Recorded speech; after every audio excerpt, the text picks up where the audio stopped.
那个胖子寂寞的夜里在自家火炕上翻来覆去的雇佣，而他的火炕温度正直线飙升。果然，第二天这胖子直接被烤成了锅包烧鸡。哎，不对啊，要是正常人发现自己在床上被烧烤了，那肯定就是一个提高滑铲就下床了呀。可这胖子为什么在床上睡得这么舒适呢？这股尸体的香味瞬间吸引来了没吃早饭的木木警犬警官。OK， 解剖，很快结果出来了，死因是解剖。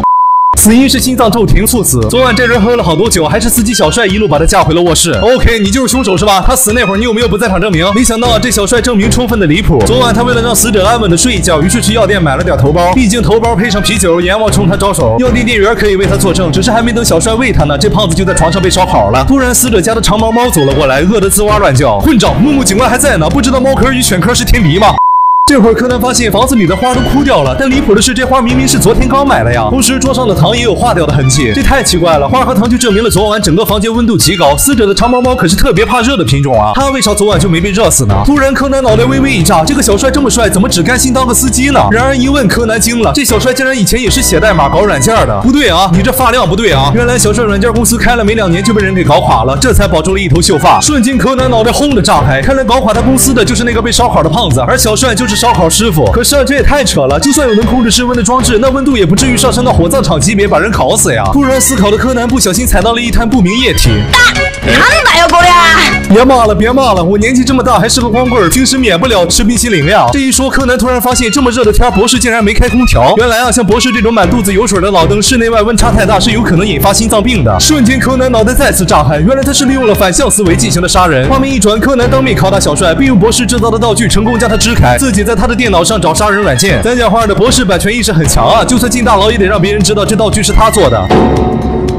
今コンピューターとポーカーやってたんだ。ワンペアなのに勝っちゃった。柯南吃瘪了，压根没有杀人软件，但突然柯南发现自己脚上沾了根毛，很明显不像小帅的。柯南记起刚才在他家还踩到了一颗猫砂，所以这毛应该是死者家那只猫的。柯南懂了。画面一转，警犬大队找上了小帅。你说你前天让烂醉如泥的木木游社长睡了以后，你人就走了是吧？咱讲话的这糟糕的台词，木木这小笨嘴是真拉胯，2句话直接把脑子 CPU 都给烧了，真的拉货就用哗啦啦。这会儿警人正式开始拷打，怎么事儿？你家怎么有猫毛？哦，可能是我在死者家不小心沾上的。瞬间柯南发动技能，啊连连啊连连，小帅桑，你家为什么有猫砂呀？这可是猫在上厕所时才会用到的呀！哈哈哈！之所以有猫砂，我想是因为昨天这猫在你家吧？你知道死者家的温度会失控，所以你便决定救猫一命。那晚你用电脑控制了死者家，先把他家温度升高，然后再瞬间骤降，借此直接引发死者的心脏病。小帅还想挣扎，但柯南又发动技能扒梨子吟唱。小帅桑，你有没有想过你用电脑犯罪，电脑也会很难过呀？你考虑过电脑的感受吗？瞬间小帅绷不住，脆下认罪了。原来当初就是死者搞垮了他的公司，为了杀鸡儆猴，大胖子还不知死活的聘了他来给自己当司机。我原本打算开车撞死他，但结果我成司机了，所以我就换了种方法搞死了他。糊涂呀，你非得变成秃驴才很甘心吗？大胖子只是以过来人的经验保住了你的头发呀，不然像博士那样可不就一辈子光棍，天天吃冰淇淋了吗？俺の弟子のくせに出しゃばりやがって。